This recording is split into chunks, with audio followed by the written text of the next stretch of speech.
जय श्री राधे। पूज्य श्री सद्गुरुदेव भगवान के चरणों में प्रणाम।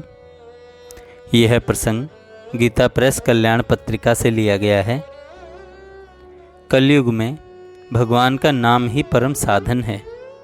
श्रीमद् भागवत में वर्णित नवदा भक्ति के लक्षणों में एक लक्षण भगवान का नाम कीर्तन है।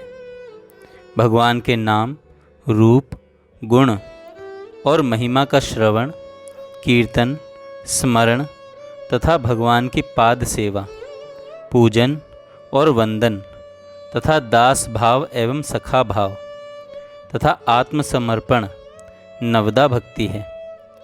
यह जो 9 प्रकार की भक्ति है, इसमें भगवान का नाम जप तथा नाम कीर्तन सब प्रकार से सुगम एवं सर्वजन सुलभ है।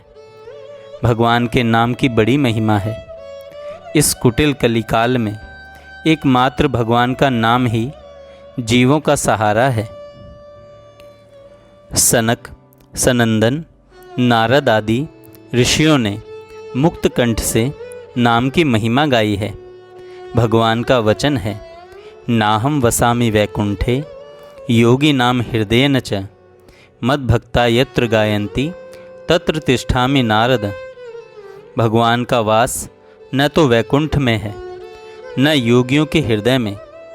जहाँ भगवान के भक्त प्रेम विह्वल होकर उनका नाम स्मरण एवं गुण कीर्तन करते हैं, वहीं भगवान आकर विराजित हो जाते हैं। भागवत का मुख्य प्रतिपाद्य विषय भागवत धर्म ही है। इस भागवत धर्म को न देवता जानते हैं, न ऋषि। मनुष्य की बात तो दूर रही।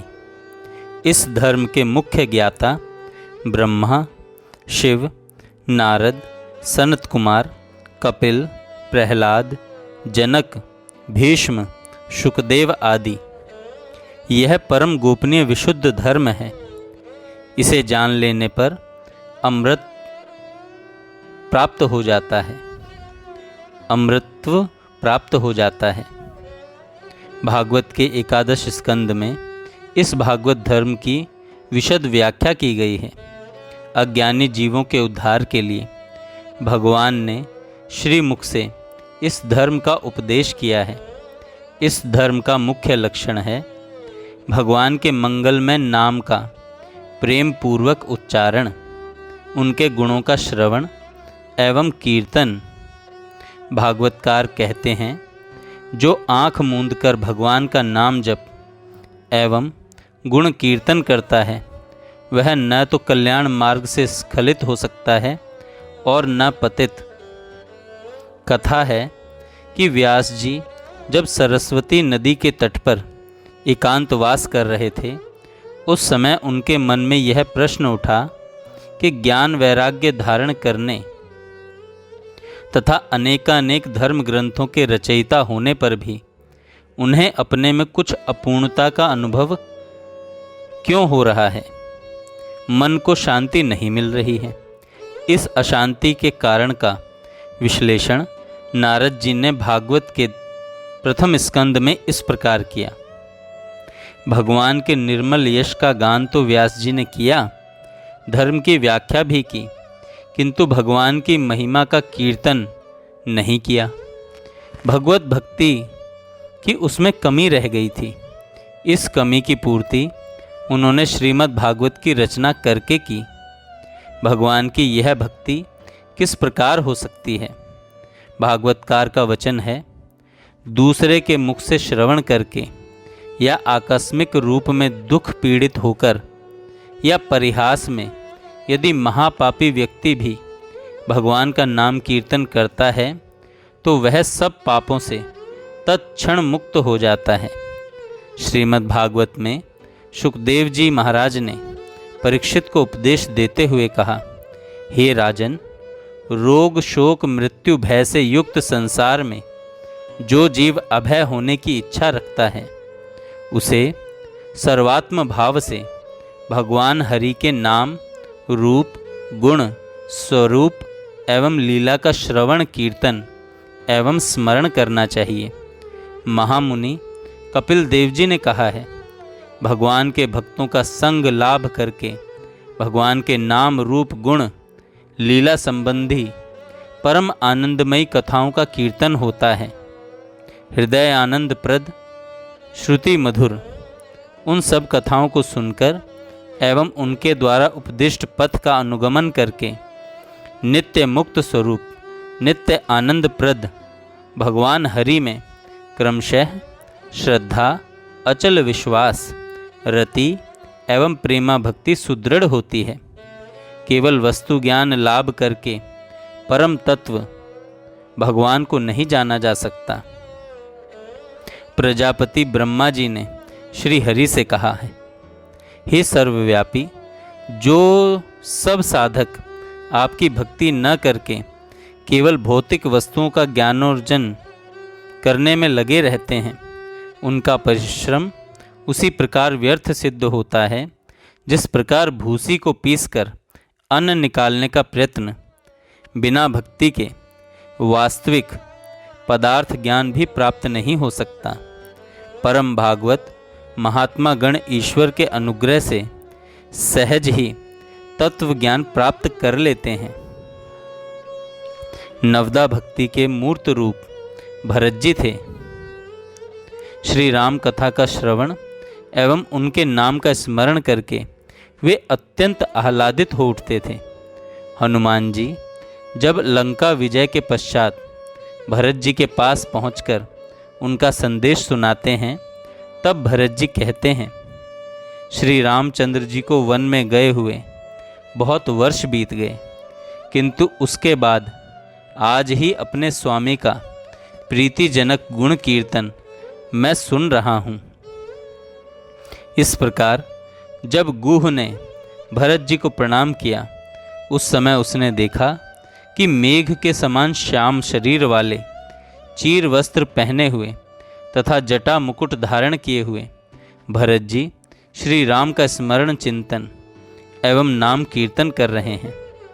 इस प्रसंग का वर्णन तुलसीदास जी ने इस प्रकार किया है, बैठ देख कुशासन जटा मुकुट कृस गात, राम राम रघुपति जपत स्रवत नयन जल जात। बार बार रघुनाथ जी का संवाद सुनकर भी भरत जी को तृप्ति नहीं होती थी। संपूर्ण चरित्र को सुनकर वे परमानंद में लीन हो गए। वे मन को अतिशय हर्षित करने वाली वाणी में हनुमान जी से बोले, अहो, आज मेरा बहुत दिनों का मनोरथ पूर्ण हुआ। भक्त प्रवर महाकवि तुलसीदास जी ने तो अपने रामचरितमानस तथा विनय पत्रिका में नाम जप एवं नाम कीर्तन को सर्वाधिक महत्व दिया है। कलयुग की भक्ति का निरूपण करते हुए उन्होंने लिखा है कि कलयुग केवल हरि गुण गाहा, गावत नर पावहि भव थाहा। कलयुग जोग न यज्ञ न ज्ञाना, एक आधार राम गुण गाना। कलयुग सम जुग आन नहीं, जो नर कर विश्वास। गाई राम गुण गण विमल, भव तर बिन ही प्रयास। जगन माता पार्वती ने शंकर जी से कहा कि आप मुझ पर प्रसन्न हैं तो राम नाम की महिमा एवं प्रभाव का वर्णन करें। आप तो रात दिन राम नाम जपा करते हैं।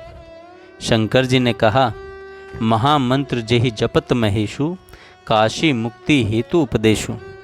इस प्रकार शेषशाही नारायण ने लक्ष्मी जी को राम नाम जपने का उपदेश दिया। पार्वती जी को जब राम नाम की महिमा पर विश्वास हो गया, तब वह राम नाम जप करने लगी। तुलसीदास जी के लिए एकमात्र आधार राम नाम ही है।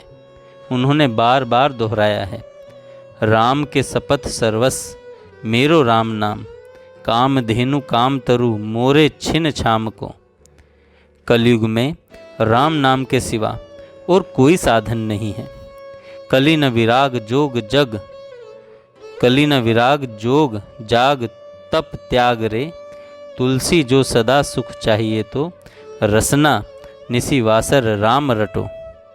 यह कलिकाल न साधन दूजा, जोग यज्ञ जप तप व्रत पूजा।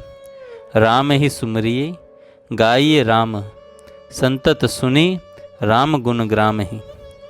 तुलसी के लिए तो नाम की महिमा यहाँ तक है कि कहूँ कहाँ लगी नाम बड़ाई, राम न सकहीं नाम गुण गाई।